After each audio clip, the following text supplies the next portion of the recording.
Rise of P is ideally by far one of my top 5 games of all time. I swear to God, this game is so good. I think personally it's better than some of the Souls I actually see. But that's just a personal opinion. If you disagree with that, let me know in the comments. But what's up guys, it's Stout down here, and today I'm going to be going over the top 3 weapons that you can use to help you massively in this playthrough. If it's your first time playing, or if you want a little bit of advice on what weapons to use, when to use them, then look no further, because I'm going to give you a simple little guide, a simple little trick that can help you throughout the whole game. Whether you're playing New Game Plus, New Game Plus Plus, or even just a standard New Game, and you're like, what weapons do I use? Well, let me help you, and hopefully this can help you make the game a little bit easier. I'm not going to say by a lot, just by a little bit. Now before we get anywhere, as always, I just want to say thank you so much for the last video, the video on how to defeat the Nameless Puppet. If you are watching me for the first time, I did do a guide on how to defeat the Nameless Puppet. I'll leave it in the info card if you are very struggling. But pretty much I'm going to be going over the top 3 weapons that I personally use in this game and why they're that good. And hopefully it'll help you. Now again, this is personal preference. They're not going to be boss weapons, unfortunately, because I think personally the boss weapons are not good. I think there's so many combinations you can make in this game. It's unreal. The amount of damage I've done with normal weapons is unbelievable. But anyway, without any hesitation, let's dive into the top 3 weapons that I recommend you use when you play Rise of P. Now before we get anywhere, just to note, there are 3 types of enemies in this game that you need to know about. If you don't know them, or if you don't want to know, I recommend you turn off the video. But if you want a little bit of insight on what weapons to use and when to use them, just hear me out. So there's 3 types of enemies you need to know in this game.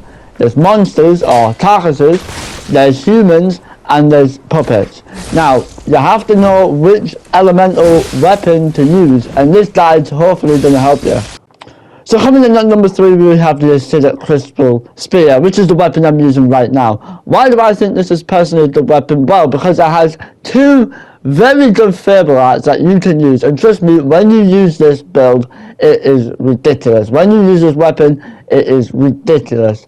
Now, the Acidic Crystal Spear, it's mainly focused on range and fast-paced attacks. If you're looking for a fast-paced combat style, then this weapon is ideal. And the best part about this weapon is, every time when you do a crit or a stagger to a boss, you are guaranteed to acid that boss, which is really, really useful. However, the reason why this weapon is so good, because I think it's the handle more.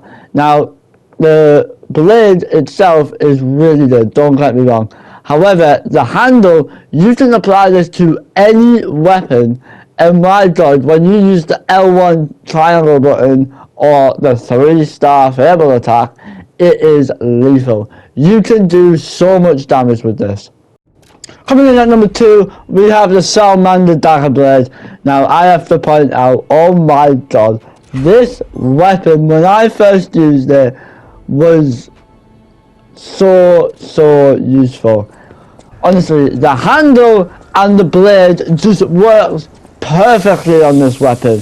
And if you don't know about this weapon, let me tell you exactly why this weapon is good.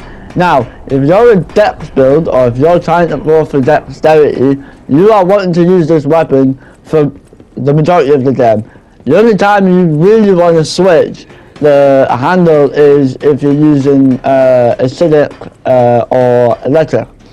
But when you do the R2 attack on this any boss, it is ridiculous. You can do so much damage. You can get the elemental damage so quickly. It's amazing. Honestly, I recommend you try this weapon out for yourself. And honestly, if you are into a dex build and if you're looking for something really fucking quick, try this out. Trust me, you won't be disappointed.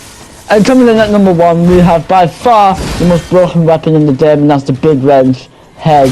And the reason why is because when you combine this with any weapon handle, you can still do the same amount of damage.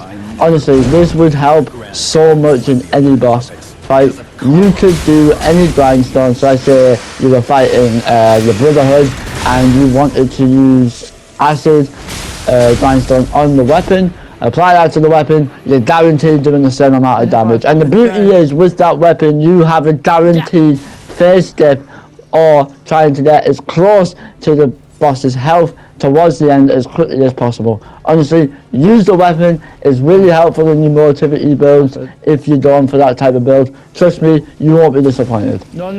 And that's it. There's my top 3 weapons on what I personally think you should give a try in Lies of P.